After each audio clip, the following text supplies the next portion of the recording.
네, 오늘 룻기 두 번째 시간입니다. 살자, 그래도 살자라는 제목으로 말씀 증거하도록 하겠습니다. 오늘 내용을 살펴보기 전에요, 지난주 내용을 조금만 복습을 해보겠습니다. 지난주에 우리가 룻기의 배경적인 이야기를 했습니다. 그래서 어떤 일이 있었냐면은 유다 베들레헴에 흉년이 들어서 엘리멜렉과 나오미 이 부부 가족이 모압으로 이주를 하면서 이민 생활이 시작됐습니다. 자, 거기서 무슨 일이 있었습니까? 처음에는 남편이 죽고요. 그 다음에는 두 아들들이 죽고, 결국 나오미와 두 며느리 룻과 오르바 이렇게 여자 셋만 남는 좀 기구한 상황에 처하고 말았습니다. 자, 여러분, 누구나 인생에 있어서 흉년이 찾아옵니다. 경제적인 흉년, 아니면 인간관계가 힘들어지는 흉년, 또 육신의 질병이 생기는 그런 흉년도 찾아오기도 하고요. 또 영적인 흉년이 찾아오기도 합니다. 이럴 때, 이 흉년이 찾아올 때에 돌파구를 찾는다고 하면서 하나님을 떠나버리면 어떻게 됩니까? 인생은 바닥으로 떨어질 수밖에 없습니다. 물을 떠난 물고기가 살 수 없는 것처럼 하나님을 떠나서는 우리 인간은 제대로 살 수 없는 것입니다. 오늘 말씀에 나오는 이 나오미의 식구들도 그랬습니다. 이 사람들의 절박한 심정은 이해가 되지만 살아보겠다고 하나님을 떠나서 이방 땅으로 가지 않았습니까? 기회를 찾아서 말 그대로 대박을 쫓아서 갔습니다. 하지만 하나님을 떠나니까 대박은커녕 쪽박이죠. 집안이 망해버리는 일이 생기고 말았다라는 것입니다. 그런데 여러분, 여기서 우리가 잘 봐야 되는 것은 이 룻기는 하나님 말 안 듣고 불순종하면은 네가 저주받는다, 이 얘기가 핵심이 아닙니다. 이 룻기를 통해서 하나님께서 가르쳐 주시려고 하시는 말씀이 무엇이냐?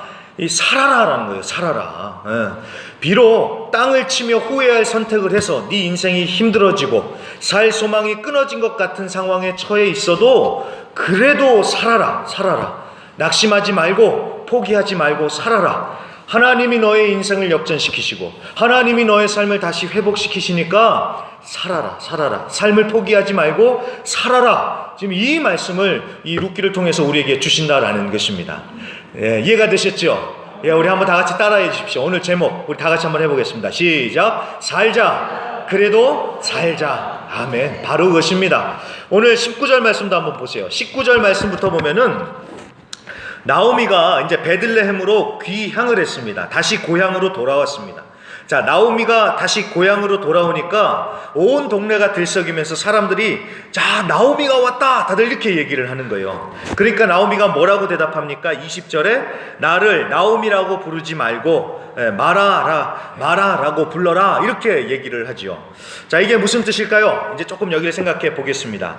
자, 성경에 보시면은 19절에요. 나오미라고 써 있는 곳에 옆에 보면은 1번이라고 해서 번호가 붙어 있을 것입니다.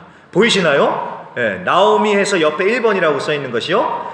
찾으셨죠? 자, 그리고 20절에 보면은요, 마라라고 해놓고서는 번호가 2번이라고 적혀 있습니다.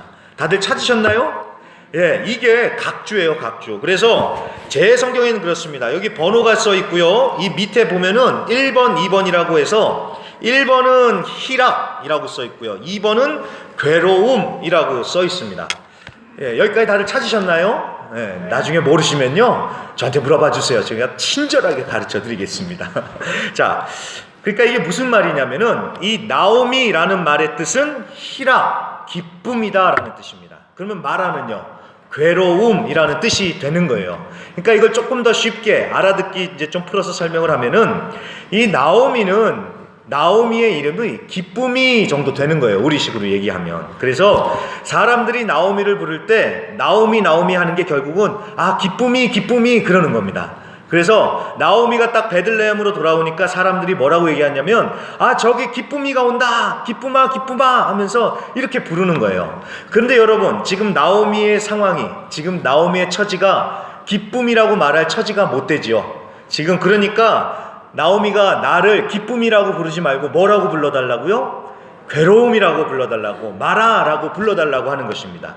자, 그러면서요, 21절에 내가 풍족하게 나갔더니 여호와께서 내게 비어 돌아오게 하셨다라고 나오미가 사람들에게 이렇게 얘기를 합니다. 그러니까 자기가 지금 텅 비었다라고 이렇게 고백을 하고 있는 것이죠. 근데 여러분, 이 텅 비었다라는 말이 이게 딱 맞는 말입니다. 현재 나오미 상태는 텅 빈 인생, 이 한마디로 싹 정리가 되는 거예요. 텅 비어서 아무 소망도 없고 기쁨도 없고 그저 괴로움만 남은 상태. 그런데 이 텅 빈 인생, 이 나오미의 인생을 회복시키시고 다시 일으켜 세워주시는 이야기가 바로 이 룻기다라는 것입니다. 그래서 룻기 1장에서는 나오미가 텅 비었지만 룻기 마지막 장 4장에 가면은 다시 채워지고 회복되는 이야기가 룻기 4장에 나옵니다. 자, 그러니 여러분 잘 보십시오. 인간은요, 우리 인간은 참 어리석어서 잘못된 선택을 해요. 자기가 똑똑하다고 생각하면서 하는데 막상 가보면 그게 전혀 똑똑한 길이 아니었던 거예요. 잘못해서 실수하고 그러면서 스스로 실패의 구덩이로 들어갑니다. 그런데 하나님은 그 실패를 통해서도 하나님의 뜻을 이루시고 하나님은 역사하시면서 그것뿐만이 아니라 우리의 인생을 회복시키시고 일으켜 세우신다라는 것입니다. 그러니까 어떻게 하라고요? 살라는 것입니다. 살라고요. 살아라. 하나님 보면서 끝까지 살아라는 것입니다. 제가 이 말씀을 특별히 강조하는 이유가 지난주에 뉴스를 보다가 제가 충격을 받았습니다. 한국의 아이돌 가수 한 명이 또 자살을 했더라고요. 또 자살을요. 근데 이 사람이 자살을 한 게 얼마나 큰 파장을 가지고 왔는지 이 한국하고 미국 뭐 이런 데만이 아니라 이 남미에 있는 나라들까지 뉴스에 신문에 그 사람이 자살한 내용이 그대로 나오더라고요. 그래서 뉴스를 봤더니 20대예요. 한창의 나이입니다. 한창의 나이요. 그걸 보면서 막 마음이 막 힘들면서요 들었던 생각이 도대체 얼마나 힘들었을까라는 생각이 들었고요. 그 다음에 한편으로는 제가 요새 계속 강조하는 얘기 있죠. 아니 살다 보면 어떻게 된다고요? 사라지는데. 살다 보면 사라지는데. 너무 안타까웠던 거예요. 너무 안타까웠던 거예요. 우리 성도님들도 마찬가지입니다. 살다 보면 사라집니다. 그러니까 우리 어떻게 해야 되겠습니까? 살자는 것입니다. 어떠한 상황이 돼도 그래도 끝까지 살자는 것입니다.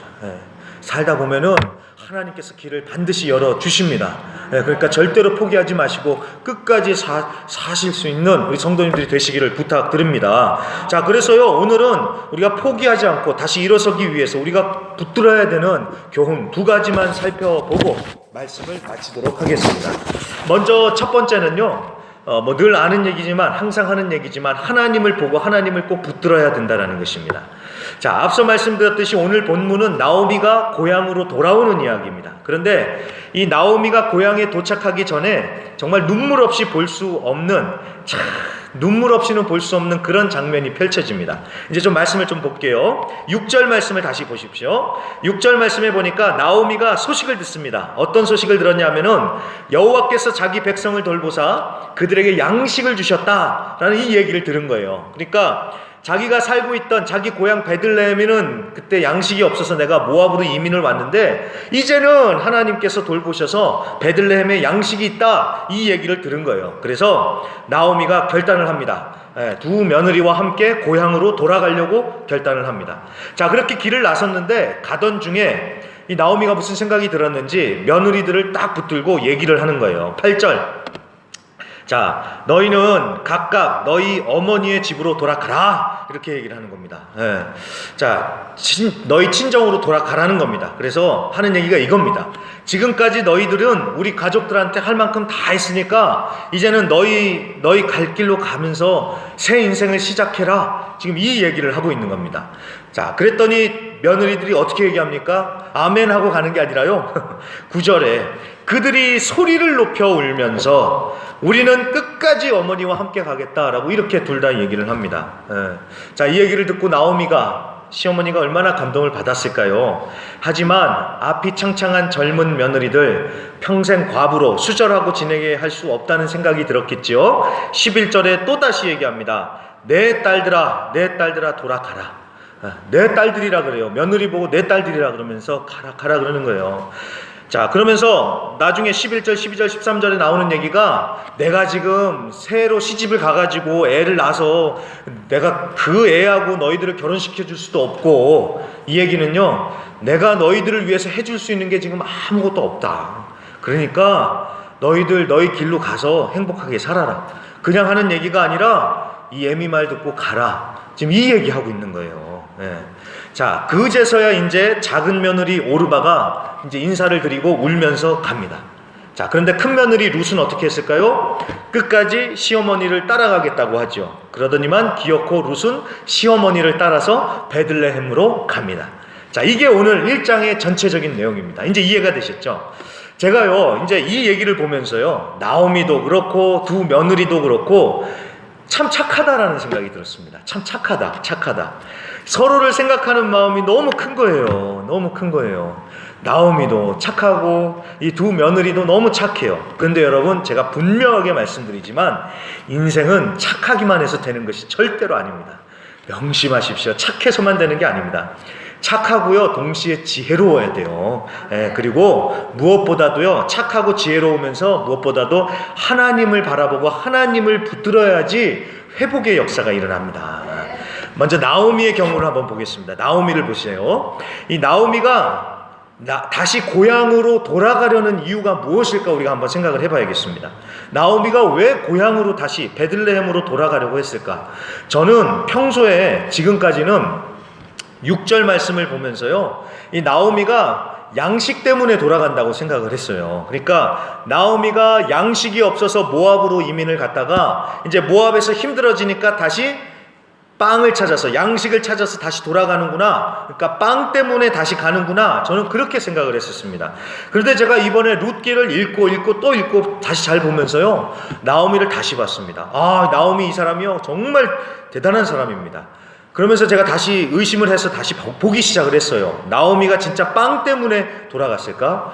이 나오미가 참 믿음의 사람인 것 같은데 이 사람이 진짜 빵 때문에 갔느냐? 그렇지는 않았을 것 같아요. 여러분, 이렇게 한번 생각을 해보세요. 나오미가 아니라 우리 보통 사람이요, 한국에 불경기가 찾아와서 먹고 살기가 좀 힘들어진 거예요. 그래서 미국으로 이민을 갑니다. 자, 그렇게 해서 미국에서 한 10년 정도를 산 거예요. 그런데 그 가운데 남편도 죽고 아들도 죽었습니다. 자, 그런데 그렇게 힘든 상황 가운데서 한국에 뉴스가 옵니다. 한국이 이제 좀 경기가 좋았다고. 그러면 그 미국에서 10년 동안 거기서 자리 잡고 살고 있던 분이 미국으로 다시 돌아가겠습니까? 갈 수도 있겠죠. 그런데 한 방에 나 다시 가겠다 이런 얘기를 내릴 수는 없겠죠. 이해가 되시겠어요? 그러니까 베들레헴에 다시 빵이 있다. 좀 경기가 좋아졌다라고 해서 쉽게 모압에서 있던 거를 정리하고 다시 가는 것이 결코 쉽지는 않다라는 것입니다. 게다가요, 여러분, 제가 말씀드리지만 이 모압은요, 이 나오미가 지금 있는 모압 땅은 정말 기름진 땅입니다. 그리고 이 모압은 나라의 체제가 좀 잡혀있는 때입니다. 이 당시에 이스라엘은 아직 나라로서의 그런 기틀이 없었습니다.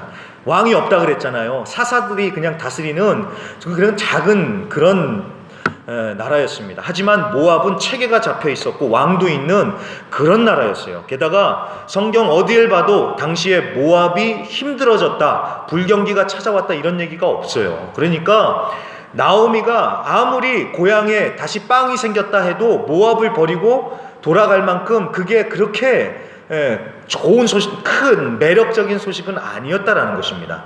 여기까지 이해가 되시겠죠? 자, 그렇다면 나오미가 왜 베들레헴으로 돌아가려고 했느냐? 6절을 다시 한번 잘 보세요. 6절을 잘 보세요. 저도 많이 회개했습니다. 제가 하도 양식에 관심이 많으니까 저도 6절을 보면은 양식밖에 안 보이는 거예요. 그런데 사실 여러분, 6절을 보면서 우리가 방점을 딱 찍어야 하는 부분, 밑줄을 쫙 그어야 하는 부분은요, 양식을 주셨다 함을 듣고 여기에 밑줄 그어야 되는 게 아니라 그 앞에요. 어디일까요? 여호와께서 자기 백성을 돌보시사. 이게 바로 밑줄 그어야 되는 부분이에요. 바로 이겁니다.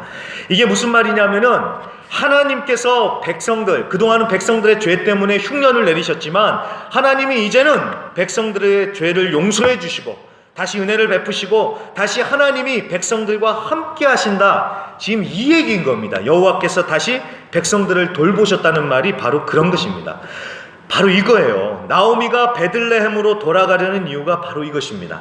단순히 먹을 빵이 있어서 가는 것이 아니라 하나님이 다시 오셨다라는 그 하나님을 보고 돌아가기를 결정하고 있는 것입니다. 즉 빵을 보고 돌아가는 게 아니라 무엇을 보고요? 누구를 보고요? 하나님 보고 돌아가고 있는 것입니다. 예, 그뿐만이 아닙니다. 오늘 나오미의 말을 한번 잘 보세요. 오늘 장로님 참 읽어주시느라고 수고 많으셨는데 8절에도 보면은 이 나오미가 계속해서 반복하는 단어가 있습니다. 그게 뭐냐면 여호와께서요. 여호와께서 8절에도 보면은 여호와께서 너희를 선대하시기를 원하며, 9절도 마찬가지입니다. 여호와께서 너희에게 허락하시사. 또 쭉 내려와서요. 21절에도 보면은 조금 읽어보시면 여호와께서 내게 비어 돌아오게 하셨느니라. 여호와께서. 자, 21절 같은 경우는요, 이게 좀 나오미가 하나님을 원망하는 그런 투로 들립니다. 하나님이 나를 치셔서 내가 지금 이렇게 됐다라고 하는데, 이거는 하나님을 원망하는 것이 아닙니다. 이것은 자기의 인생이 하나님께 달려있다라는 이런 의미에서 지금 고백을 하고 있는 것입니다. 우리는 흔히 이렇게 얘기할 수도 있죠. 내가 정말 재수가 없어가지고 갔는데 내가 이 모양 이 꼴이 됐다. 아니면 내가 딱 갔는데 사람을 잘못 만나갖고, 아니면 사람 말 잘못 들어서 내가 이렇게 됐다. 우리는 흔히 이렇게 얘기할 수도 있잖아요. 그런데 나오미는 믿음의 사람이잖아요. 그러니까 내가 잘못했는데 하나님께서 이렇게 치셔서 내가 이렇게 됐다. 지금 이 신앙의 고백으로 지금 이 얘기를 하고 있는 겁니다. 만약에 나오미가 하나님을 원망했으면요, 8절 9절처럼 이렇게 안 합니다. 며느리하고 이 사람이 작별을 할 때 뭐라고 얘기합니까? 하나님의 이름으로 축복하잖아요. 만약에 나오미가 하나님을 원망했다면은 하나님의 이름으로 축복 안 했겠죠. 저 같았으면 이랬을 것 같아요. 야야야, 내가 예수 믿는다고 교회를 그렇게 열심히 다녔는데 내 인생이 거덜났다. 그러니까 너네는 이제 친정 가서 절대 교회 다니지 말고 절에 다녀라. 이랬을 것 같아요. 저 같았으면. 근데 나오미는 뭐라 그래요? 그렇지 않잖아요. 주의 이름으로 축복하잖아요. 여호와의 이름으로. 끝까지 여호와 하나님의 이름을 붙들들 하는 겁니다. 나오미는 빵 보고 가는 게 아니라 하나님 보고 간 거예요. 끝까지 하나님을 붙든 거예요. 큰 며느리 룻도 마찬가지입니다. 작은 며느리 오르바는 결국 친정으로 돌아갔습니다. 그렇지만 큰 며느리 룻은 끝까지 시어머니를 따라가죠. 이 부분이 참 며느리들을 조금 힘들게 하는 부분이죠. 시어머니들은 좀 기가 살게 하는 부분이죠. 근데 여러분, 이 얘기는요, 단순히 그런 얘기가 아닙니다. 조금만 그 부분을 내려놓고 좀 보세요. 지금 우리가 늘 그냥 보면은 오르바는 참 나쁜 며느리예요. 그리고 룻은 효부입니다. 근데 여러분, 제가 앞서 말씀드렸지만 이 오르바도 정말 착한 사람입니다. 남편이 죽어서 젊어 과부가 됐잖아요. 학자들은 보통 추측하기를 한 10대 후반일 수도 있고 아니면 20대일 수도 있다라고 그렇게 얘기를 하는데, 얼마나 젊어요. 그럼에도 불구하고 이 사람은 처음에는 정말 끝까지 시어머니를 따라가려고 했습니다. 그랬잖아요. 그런데 시어머니가 극구 만류하니까 이제 울면서 친정으로 갔죠. 이건 나쁜 것이 아니라 정말로 상식적인 선택을 한 것입니다. 여러분, 만약에 여러분이 오르바의 엄마세요. 아니면 여러분들이 오르바의 부모님이나 오빠, 언니, 동생이라고 생각을 해보세요. 동생이 아니면 딸이 남편을 잃었는데 평생 수절하고 그 시어머니랑 같이 살겠다고 이렇게 말을 했다고 해보세요. 어떻게 하시겠습니까? 당장에 전화를 걸겠죠. 야야, 감정적으로만 생각하지 말고 침착하게 잘 생각해봐라. 너 아직 젊은데.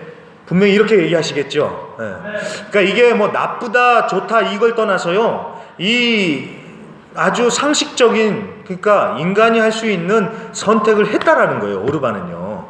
이해가 되시겠죠? 그러니까 오르바를 무조건 나쁘게만 보지는 말자는 것입니다. 이 사람도 정말 할 만큼은 했다는 거예요. 인간이 할 수 있는 만큼은요. 룻도 그랬어요. 그런데 오르바와 결정적으로 다른 게 한 가지가 있었습니다. 그게 뭐냐면 바로 하나님을 보는 믿음입니다. 15절을 잘 보세요. 15절을요. 15절을 잘 보면은 작은 며느리 오르바가 딱 떠난 후에 나오미가 룻에게 한 말이 딱 나옵니다. 15절에 보니까 보라, 내 동서는 그의 백성과 그의 신들에게로 돌아가니라. 이렇게 얘기를 합니다. 단순히 오르바가 친정으로 돌아간 게 아니라 백성들에게, 그리고 누구를 쫓아서 갔다고요? 신들을 쫓아서 갔다는 거예요. 바로 이겁니다. 16절도 보세요. 룻이 나는 끝까지 어머니 따라가겠어요 하면서 뭐라고 얘기하는지 잘 보세요. 끝에 부분에 어머니의 하나님이 나의 하나님이 될 것이다 라고 얘기를 해요. 그냥 내가 어머니를 끝까지 쫓아가겠습니다 이 얘기만 하는 게 아니라 나는 어머니를 쫓아가고요, 어머니의 하나님이 나의 하나님이 되겠습니다 라면서 그 하나님을 지금 쫓아가는 것처럼 얘기를 하지요. 자 여러분, 그러니까 이 부분이 그냥 누가 효심이 더 많다 이게 단순히 이 얘기가 아닌 것입니다. 하나님이 개입되어 있는 아주 놀라운 사건이라는 것이죠. 그래서 여러분, 룻이 그냥 착하고 정 많고 의리가 있어서 또 효부라서 어머니를 끝까지 따라간 게 아니라 룻도 나오미처럼 하나님을 보고 간 거예요. 이해가 되시겠어요? 네. 자 여러분, 사람은요 평안하고 그럭저럭 살만하면 다 믿음 있어 보여요. 지금도 그렇습니다. 이렇게 주일에 모여서 막 우리가 영광 할렐루야 하면서 찬양하면은 우린 다 믿음 있어 보입니다. 그렇죠? 그 중에서도 하나님의 말씀을 전하는 제가 제일 믿음이 있어 보이죠. 근데 여러분 잘 봐야 됩니다. 지금은 다 믿음이 있어 보이지만 진짜 사람이 믿음이 있는지 없는지가 언제 드러날까요? 바로 인생의 결정적인 순간에 나타납니다. 인생의 결정적인 순간에 정말 힘들 때 그 사람이 믿음이 있는지 없는지, 그 사람이 누구를 믿고 사는지, 무엇을 믿고 사는지 아주 적나라하게 드러납니다. 입으로는 하나님 해도 돈을 믿고 산 사람이면 결정적인 순간에 돈을 찾고 돈을 의지해요. 그리고 사람을 믿고 사람을 의지하면서 살았던 사람은 딱 결정적인 순간에는 사람을 찾고 사람만 찾아다니지요. 그것은 하나님이 신이 아니라 돈이 신이고 사람이 신인 것입니다. 오늘 오르바가요 나빠서 간 게 아닙니다. 결정적인 순간이 찾아오니까 오르바는 자기가 믿는 신을 쫓아간 거예요. 자, 룻도 마찬가지입니다. 룻이 어떻게 하나님을 믿게 됐는지는 사실 잘 모르겠습니다. 그런데 저는 그렇게 생각을 합니다. 아마 시어머니 나오미를 통해서 이 여호와 하나님에 대해서 알게 됐고 믿었던 것 같아요. 그건 저의 개인적인 의견이니까 뭐 이제 그냥 담아두시면 되는데, 아무튼 룻도 결정적인 순간에 자기가 믿는 신을 보고 쫓아간 것입니다. 근데 여기서 말하는 룻이 본 신이 누구입니까? 여호와 하나님. 어머니에 대한 의리로만 쫓아간 것이 아니라 자기가 이제는 믿고 따르는 그 여호와 하나님을 보고 쫓아간 것이다 라는 것입니다. 하나님을 보고 하나님을 쫓아가실 수 있는 우리 성도님들이 되시기를 간절히 부탁드립니다. 절대로 하나님을 놓지 마십시오. 어렵고 힘든 때야말로 우리가 하나님을 더욱더 붙들어야 되고요, 어렵고 힘들 때야말로 정말로 우리의 믿음의 진가가 드러나야 됩니다. 그래서 우리가 어렵고 힘들수록 더욱더 하나님을 믿는 자들이 되어야 합니다. 그래서 하나님을 안 믿는 사람들이 정말 저 사람은 진짜 믿는 사람이구나. 여러분 그렇지 않습니까? 요새 성경책 갖고 다닌다고 저 사람은 믿는 사람이다 이렇게 인정받습니까? 안 그러죠. 기도한다고 어느 교회 목사라고 장로라고 안수집사라고 집사님이라고 정말 저 사람은 믿는 사람이다 이렇지 않죠. 이제는 그런 시대가 아니죠. 정말 우리가 이 어려운 때에 정말 믿는 자로서의 모습을 진가를 발휘를 해야겠다는 것입니다. 어떻게 해요? 어려울수록 더욱 하나님을 붙드는 것입니다. 어려울수록 더욱더 하나님께 가까이 가는 것이고요, 어려울수록 더욱더 하나님을 의지하면서 견디는 것입니다. 여러분 끝까지 사실 수 있는, 끝까지 하나님 붙드시고서 견디실 수 있는 우리 성도님들이 되시기를 간절히 부탁드립니다. 그리고 둘째로요, 한 가지만 더 보겠습니다. 이 어렵고 힘든 시기를 보면서 우리가 해야 할 일이 한 가지 또 있습니다. 그것이 뭐냐면 선을 베푸는 것입니다. 선이요. 사람이 마음이 힘들어지면요 다른 사람을 생각할 겨를이 없습니다. 다른 사람에게 그냥 바랄 뿐이지 남에게 베푼다는 것은 정말 쉽지 않습니다. 나도 힘든데 내 코가 석잔데 누구를 도와주겠어요. 그렇죠? 그럴 때는 오히려 이기적이 되고요, 예민해지고 또 전투 모드로 바뀝니다. 그래서 별것도 아닌 것으로 막 죽기 살기로 막 싸우는 거예요. 왜? 힘드니까. 제가 어느 칼럼에 보니까 이렇게 얘기합니다. 빵의 흉년이 무서운 것이 아니라 사랑의 흉년이 무섭다. 빵이 없어도 사랑이 넘치면 살 수 있다. 그러나 먹을 것이 넘쳐도 사랑의 기근을 만나면 살 수 없다. 이렇게 얘기를 하는데 참 공감을 했습니다. 그렇습니다. 힘들 때일수록 더욱 다른 사람을 생각하고 선을 베풀어야 되는 거예요. 그게 어려움을 이기는 길이고, 자, 여기가 중요합니다. 그렇게 선을 베푼 자에게 하나님께서 헤세드라고 하는 선대, 은혜를 베푸십니다. 수요 예배에 나오셨던 분들은 이 헤세드라는 말이 기억나실 것입니다. 이 헤세드라는 말은 이제 제가 다음번에 설명을 드릴 텐데요. 이 헤세드는 하나님의 사랑, 은혜, 자비, 긍휼, 이 하나님의 그 큰 사랑, 깊은 사랑을 표현할 때 이 헤세드라는 말을 쓰는데 바로 그것입니다.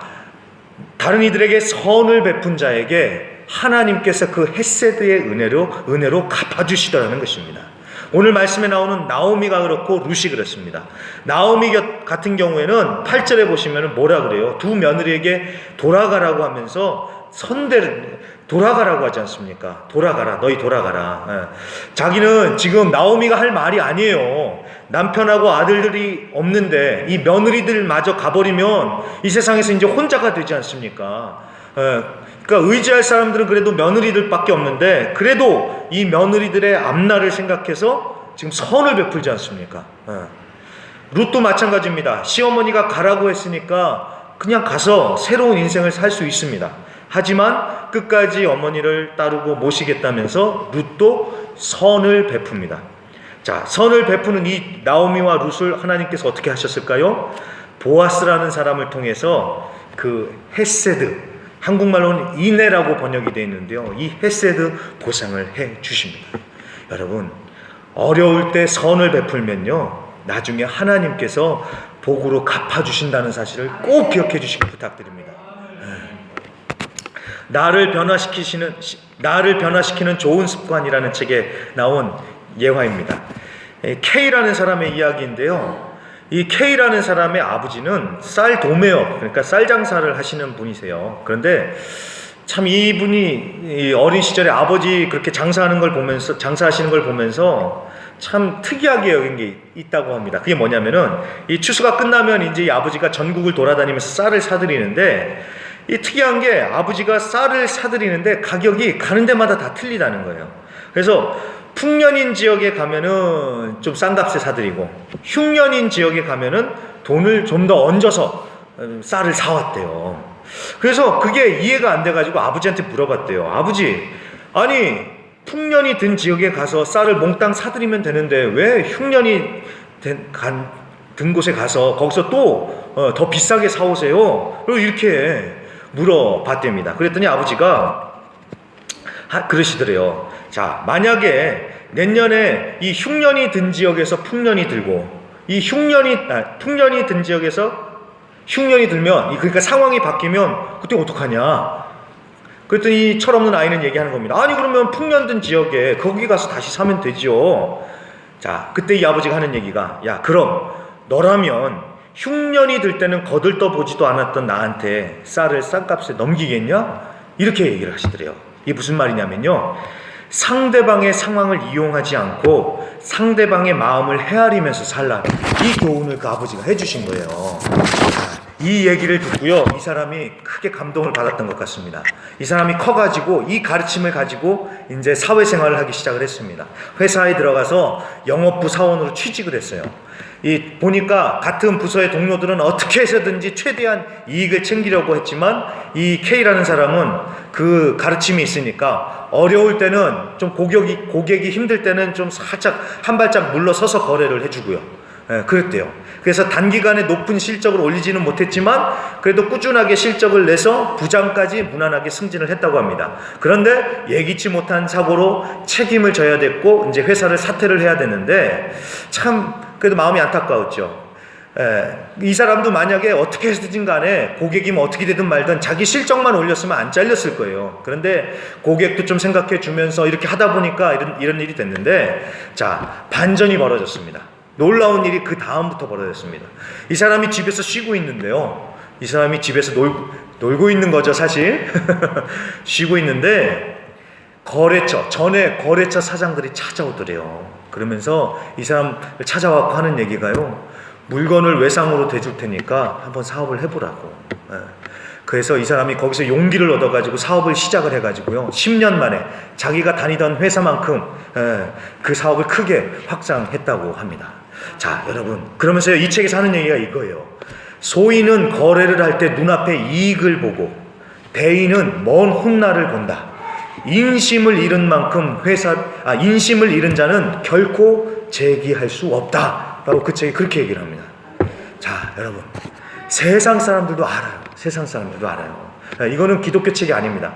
세상 사람들도 알아요. 세상 사람들도요, 어려울 때 인심을 쓰고 선을 베풀어야 한다는 것을 세상 사람들도 압니다.